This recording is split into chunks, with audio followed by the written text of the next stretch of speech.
Hello everyone, welcome to History and Culture. The establishment of the Ming dynasty is regarded by many as nothing short of an incredible miracle. Who could have imagined that a poor boy, born into hardship and once tasked with herding cattle, would one day rise step by step to the pinnacle of power, ultimately becoming the emperor who ruled over the entire nation? Yet Zhu Xianzhong truly accomplished this. He successfully overthrew the Yuan dynasty's rule, ushered in a new era under the Ming dynasty. And this dynasty lasted for more than 200 years, becoming one of the most significant periods in Chinese history. However, what surprises many is that neither Zhu Xianzhong, the founding emperor who rose from nothing, nor Zhu Di, the Yongle emperor who later moved the capital to Beijing and consolidated the regime, were honored with the posthumous title of Benevolent. Instead, it was Zhu Di's eldest son, Zhu Gaochi, who reigned for only 10 short months, that was posthumously honored as Emperor Hongzhang. So why was this emperor, with such a brief reign, granted the title of Benevolence? According to some historians, in ancient China, being named crown prince essentially meant one foot was already on the throne. But don't assume that being crown prince was an easy job. Although it seemed glorious, the position was full of peril. Not only did the crown prince have to endure constant scrutiny and testing from the emperor, he also attracted endless envy and covert attacks from others. Throughout history, many crown princes were either deposed or lived long lives trapped in waiting as the reigning emperor refused to step down. Take for example, Emperor Kangxi's eldest son, Yinreng. He was named crown prince from birth, but even by his 40s, he had not ascended the throne. Who could bear that? What appeared to be a noble title became a target on his back. Zhu Gaochi, Zhu Di's eldest son, though luckier than Yinreng in some ways, didn't fare much better. He waited 20 years as crown prince before finally ascending the throne. Yet after only 10 months as emperor, he suddenly passed away, almost outlived by his own father, and in a rush, passed the throne to his son, Zhu Zhangji. According to historical records, Zhu Gaochi was born in the 11th year of the Hongwu era, 1378, in Fengyang. He was Zhu Di's eldest son. At that time, Zhu Xianzhong had already established his empire, and Zhu Di admired military prowess and was passionate about warfare. Zhu Gaochi, in contrast, was deeply committed to Confucian studies and civil governance, setting him apart from his brothers. At the age of 17, Zhu Gaochi was named heir by Zhu Xianzhong. He was known for his steady personality and kind nature. Even earning a compliment from the founding emperor, he possesses the insight of a gentleman. Later, when Zhu Di launched the Jingnan campaign to rebel against the Zhang emperor, Zhu Gaochi was left behind to guard Beijing. Most people have heard of his brother Zhu Gaoxiu, and how he saved Zhu Di multiple times on the battlefield. But few know that Zhu Gaochi, left behind at home, managed to defend the capital with just over 10,000 old and weak soldiers, against an all-out offensive by Zhang 500,000-strong army. In this regard, Zhu Gaochi's efforts in holding the home front were no less commendable than his brother's feats on the battlefield. In the second year of the Yongle reign, Zhu Gaochi was formally named crown prince and began to oversee government affairs as regent. Zhu Di handed over state affairs to him, while he focused on military campaigns. But Zhu Gaochi did not have an easy time.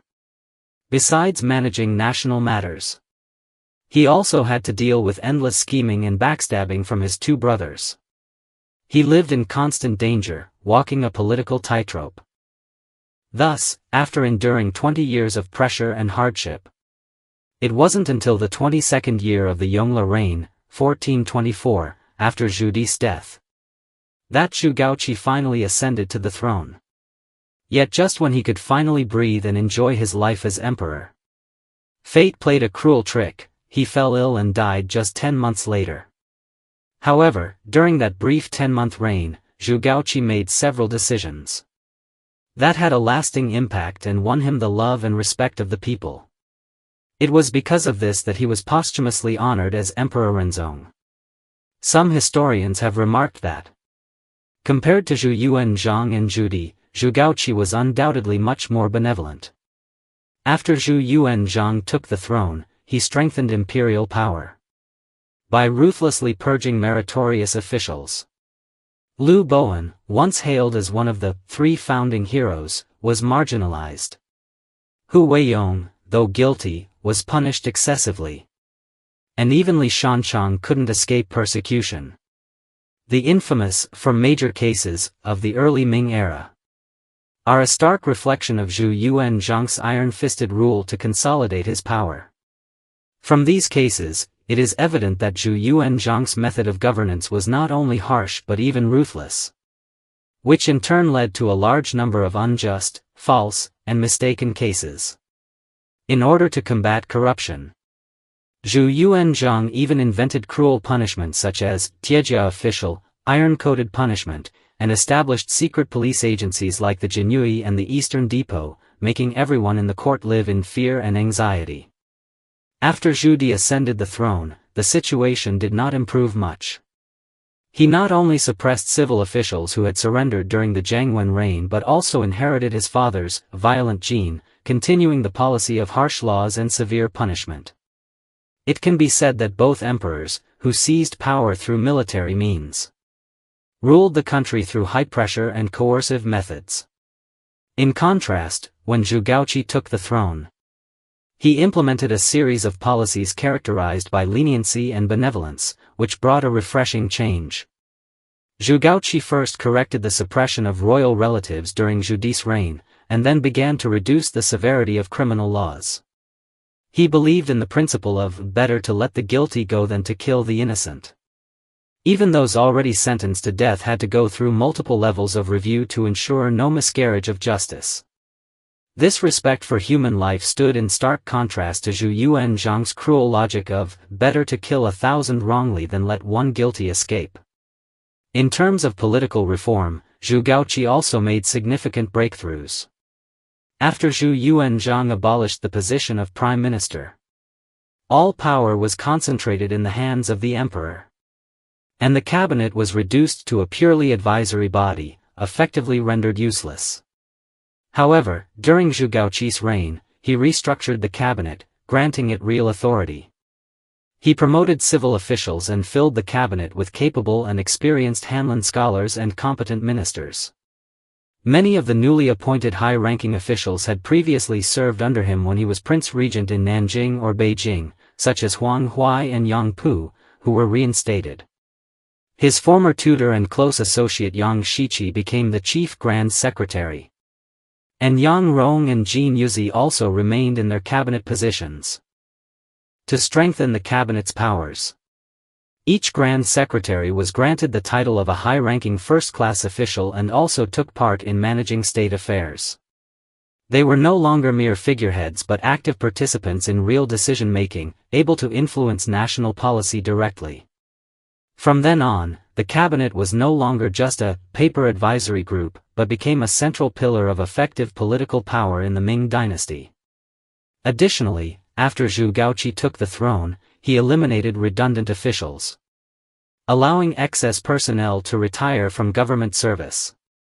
He mandated that officials aged 70 and above must retire, demoted those who neglected their duties, and boldly promoted those with ability to obtain accurate and effective information about state affairs.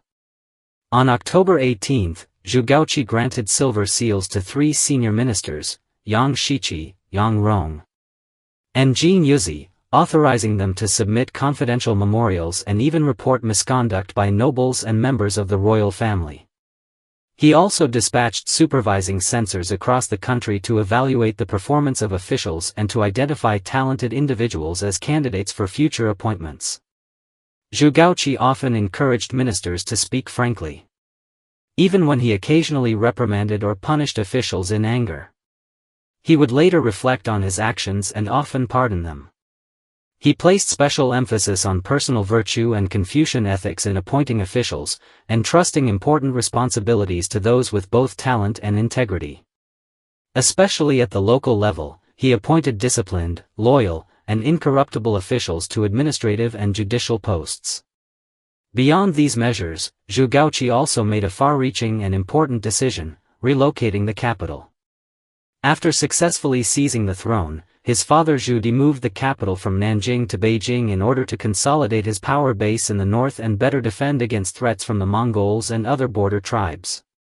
While this move had its military rationale and earned the praise of the emperor guarding the nation's gates, it also brought enormous financial burdens and heavy labor demands, making life even harder for the common people. Zhu Gaochi had a clear understanding of this.